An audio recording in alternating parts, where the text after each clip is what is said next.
here than back home, isn't it, fellas? So after so many years of not coming to the combine, what's it like being here? It's like you were here every year. Like we got here yesterday, Hackett and I don't know the last time he was here, but it was like, you feel like you're here, like I just said, every year. Not much has changed. It's still nice and cold, and but what's so cool about this city is you can kind of walk inside and get to where you need to get to. It's been good. Monty jumped in, he had to remind you that you had to come to this thing, but what do you anticipate your role being in your first year as head coach? What, here at the Combine? Yeah. Oh, I mean, just great collaboration, right? I mean, that's the whole point of this. That's what's been so cool about Monty through this whole process is just want great communication and great collaboration. So I had our first formals yesterday. I got a handful of them today. Obviously, what's new for me is Wednesday, Thursday, we have the early formals as well, and then the late. Usually it was just that 7 to what feels like 1 a.m. by the time you're done, and so it'd be nice to be able to hammer some out in the morning tomorrow as well. You obviously just worked under a coach who has been on the forefront of not coming to the Combine. How did you decide to come here, and why did you decide to come here? Yeah, I mean, again, each organization is different. I don't necessarily think there's a right or wrong, but anytime you get to be face-to-face with these potential guys that are going to be on your team, again, you have 45 formals. I mean, how many of those guys are really going to be on your team? But a lot of decisions need to be made to see which guys, are good fits. So it's been, again, like I said, we had 5 yesterday. It's been a good process and good communication to start. Have you had a chance to talk to Kyler, and if so, what was the conversation about? Yeah, we reached out. I'm not going to get into the specifics of it, but he reached back out to me, and we'll keep it at that. Just like I'm going to keep all the conversations with everyone on our team, between us. What have your impressions been of Kyler just watching him on tape? Well, again, except for being in the building, I mean, I've been in this division more than 7 years, right? 3 with the Rams, 4 with the Niners. 2 of those years he wasn't there yet because obviously he got there in 19, but a really good football player. I mean, he was always a problem. I know this. Again, I'm on the offensive side when I was as an offensive coordinator, but I know the defensive coordinators I work with, it wasn't a fun week for him, so a lot of respect for him as a player. Again, getting to know all these guys, not just him, as people a little bit more now that I've only been in it for 3 weeks here as an Arizona Cardinal. I know you can't get into a ton of details, but as you look to build this roster, what are some traits, either football or off the field wise, that you kind of are looking for in guys to bring in? Tough, smart, and love the game. There's obviously a foundational, fundamental aspect. Like they got to have a baseline of talent, depending on what position. But are they tough? Are they smart? Like, can they handle what we're asking them to do? And do they absolutely love it? And, those are things that I do think in 18 minutes you can find out a little bit. Not all of it. I think the tape speaks for itself. I think your tape is your resume. But, again, you get kind of that next notch, I guess you will, through this process. And then when we get to our 30 visits and stuff like that. So if they have those 3 things, I think that's, fundamental. When you talk about running back and in this league, and there's a lot of back and forth over whether you should go after somebody high end or whether you could find them wherever, kind of where do you fall on that? And when you look at this running back group that you have now on the roster, what do you think? No, that's a great question, because I do think through experience I've taken it as they come in all shapes and sizes. You try to pigeonhole yourself into you need this 1 foot slash guy, you need this certain size, certain speed, and all that, and it's that. One particular position, and in all of them. I mean, there's good football players in all shapes and sizes, but really for the running back position, through the years, I've really kind of taken to that. And again, if the tape speaks for itself and the guys are producing, and then you got to kind of compare it to the competition and all that, whether they're a free agent in the league, whether they're currently on your team or in college, that's part of that evaluation process. But try to keep an open mind and get the best football players. On that subject of smarts that you were talking about, what is the balance between figuring that out from your conversations with a guy versus what you see on the tape and how instinctive they play? Yeah, totally. I mean, because there's sometimes where you can tell they're almost too smart and they overthink stuff, and so that's what makes each individual and each player unique in their own right, and so sometimes what they're telling you on the board, you're like, well, I don't see that on the tape, and then you end up getting in those conversations. So, again, that's what's so fun about the evaluation process. That's why there's quite a few people involved, and then ultimately, it's up to the powers that be to make the decision to see what's going to fit for the 90, that you're bringing in. Mike, would you have how your offense stands now with 2 weeks of free agency? How would you assess kind of the personnel that you can work with at this moment? Yeah, I mean, again, being in this division and seeing a lot of these guys firsthand, I mean, there's a lot of fun pieces to work with, and you guys know who I'm talking about there. So, but like anything else, our job is to continue to add even more pieces. I mean, our job is to put even more pieces around a guy like Trey McBride to help him out. So again, a lot of cool pieces to work with in both phases, the run and the pass game, but again, looking to add as always. Mike, would you be open and embracing playing a rookie quarterback as early as this season?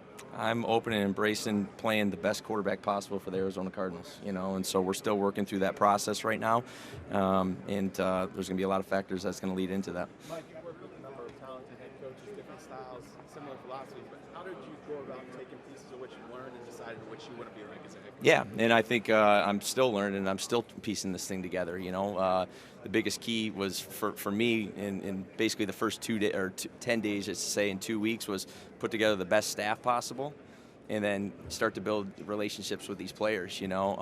Really just starting to dabble into foundationally what we're going to look like. Some of it's going to be based on obviously who we have around us and what our players can do. I'll know more about our players once we get into OTAs, and then really when you put the pads on into training camp and see where this organically goes. Again, I've said this on record a few times. We weren't sitting here a year ago or even in August or September saying we were going to be this heavy 13 personnel team in LA. It just went that direction for a couple different factors. Some with injuries, some with, our tight end room really kind of blossomed into a room that we wanted to get those guys out there. So there's a lot of factors. We'll end up having the foundational aspects that that myself and the other guys on the staff have taken from a lot of those coaches that are very successful in this league. But we got to make it our own. The Arizona Cardinals are going to be, not the same as all those other teams. What are your early impressions of Marvin Harrison Jr.? How do you go about maximizing his talent? Yeah, he's what a stud of a human, first and foremost. I didn't get a chance when he was coming out. Obviously, we knew he was going to be a top 10 pick, and we didn't have one of those when I was in LA. So didn't really get a chance to get to know him. Just saw the player, and obviously the traits are the traits, right? I mean, you saw all the good stuff that I think we all saw. What's been really cool is getting to know the human, and hard for me to put into words other than just really excited to work with the guy. It was really cool when I came in for the first in-person interview. The first 3 people I saw were him, Michael Wilson, Trey McBride, and they were literally right when I walked in past security, the first 3 at the breakfast table getting ready to go work out. And I basically gave all 3 of them a hug and said, this is a good omen right here, and it doesn't mean much except for, they want to put in the work and they love this game, so excited to work with him. I know he's excited to get going with this thing, and be cool. When you look at John Harbaugh, I mean, one, I'm going to address his past with his dad, right? And so I'll use it with my parents. A lot of times a good coach, you look at the parents, and I think his dad was a heck of a football coach there. And my dad, I thought, was a pretty good coach, but my mom was even better, and so I think it starts there. He grew up in a football family, obviously, him and his brother. Just when you watch, whether it's live or you're watching TV, like, we can all see what clean, tough football looks like, and I've always felt like that's what Baltimore Ravens have been, just clean and tough. And clean is not a bad word. It just looks right, And so really excited for him to go into that market there in New York. I know he'll do a great job. I believe, I don't know the Giants too well, but I do believe they got a pretty talented roster, and it'll be fun for him. What makes Matt LaFleur a good head coach? Who says he's a good head coach? I'll tell you this about Matt. He works his tail off. If he can find the 25th hour in a day, he'll do it. And he is authentically himself. He puts in the work. He's true to himself. He's willing to have the tough conversations. I do think he's a pretty dang good football coach, X and O's wise. But more than that, it's what I just said. So.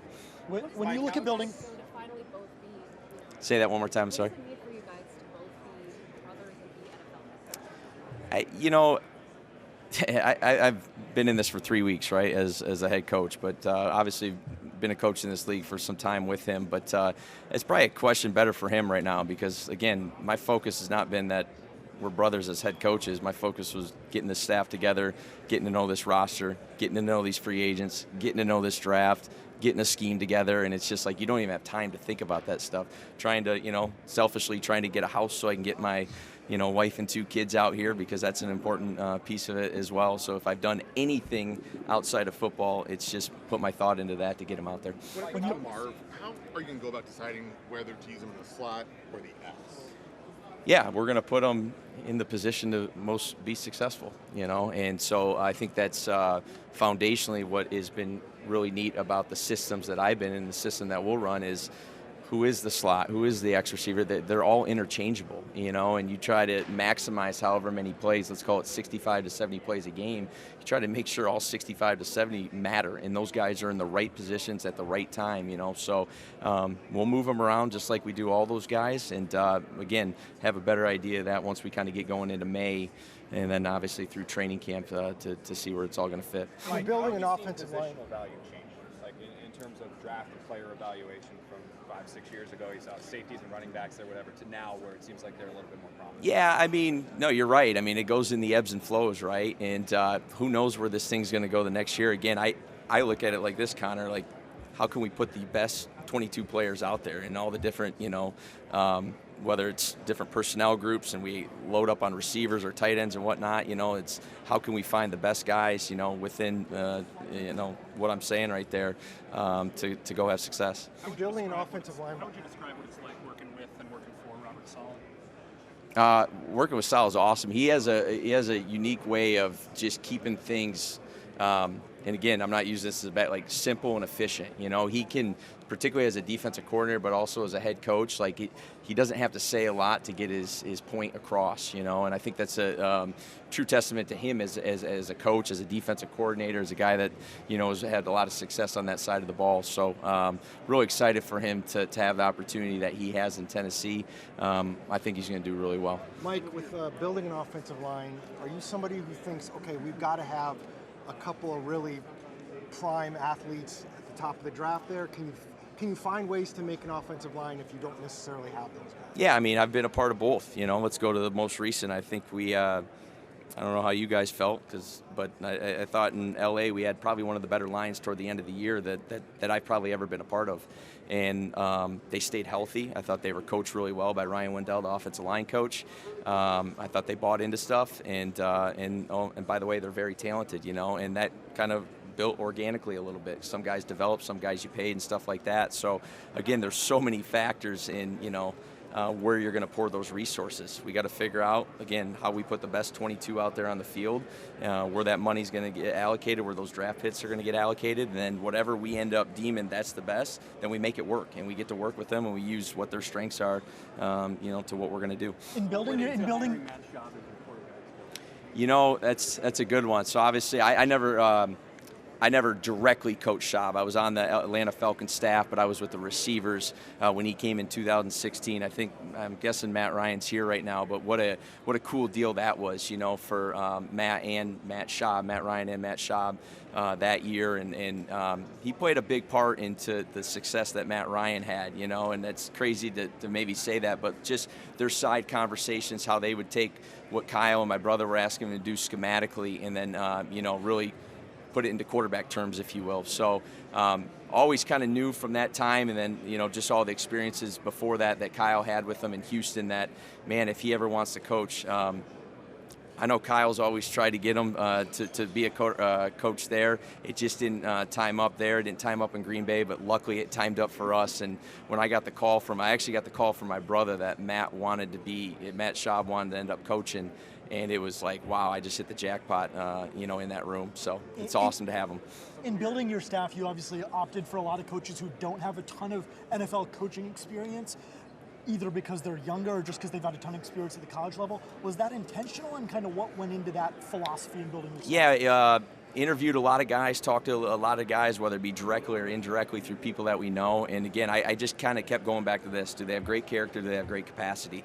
College game is a little bit different, obviously, than NFL game, but when you really boil it down positionally, and you're not talking schematics, because we're talking more position coaches right now, can you coach one-on-one DB to receiver technique?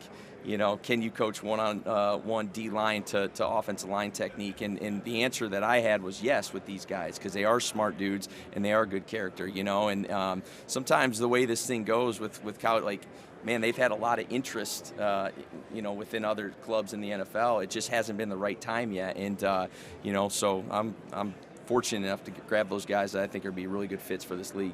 Your earliest roots go back to when you were quarterback and a coach at Elmhurst University. Say that one more time, I'm sorry. Some of your earliest roots as a player and coach were at Elmhurst University. Yep. What were some of the lessons that you learned there that you take now as your head coach in the NFL? Yeah, I said this, I think, at my presser. I got moved to safety my senior year at Elmhurst, and I had never played defense in my life, high school or anything like that. And so even though it was D3, to be able to sit back there in that lens from a safety really helped me out, particularly, early stages of my career. After that year in Elmhurst, I went to St. Joseph's College and called the pass game there, and then the next year was the full offensive coordinator. And I don't think I could have probably done that at a young age without having that experience there, getting moved over to defense. So loved it. I know it was helpful, particularly early in my career. Loved being there. A lot of cool people that were at Elmhurst. My wife, we all grew up together, but then she ended up transferring over there. So it's all net positive when it comes to Elmhurst. For a young quarterback, how much can scheme help with the decision-making element? How much is a guy always going to face tough decisions and have to kind of establish himself as able to do so? You're saying with a young quarterback? Yeah, well, first of all, young or old, it's the toughest position in all of sport, right? I mean, I'm sure maybe other sports would, compare and contrast, but I mean, to do what they have to do back there with 22 variables on the field and how fast things are happening. So, young or old, it's never easy. Some guys, it clicks a little bit, quicker, and some guys need a little bit more time, and that's okay. Some guys have, they don't have a choice. They get thrust right into it. Other guys, man, they already have a veteran quarterback that can take the reins for 2 or 3 years while that guy, learns. So a lot of factors into it, a lot of variables into it. The guys that are surrounded, what kind of scheme you're running, all those kind of things. How much can the scheme help? The scheme can help, for sure. I mean, I think it's players and plays, not, players over plays particularly, So, again, you build that scheme, you'll have foundation aspects of what you want to do, but you'll build that scheme around what that quarterback can do ultimately and what he's comfortable with. Thanks, guys.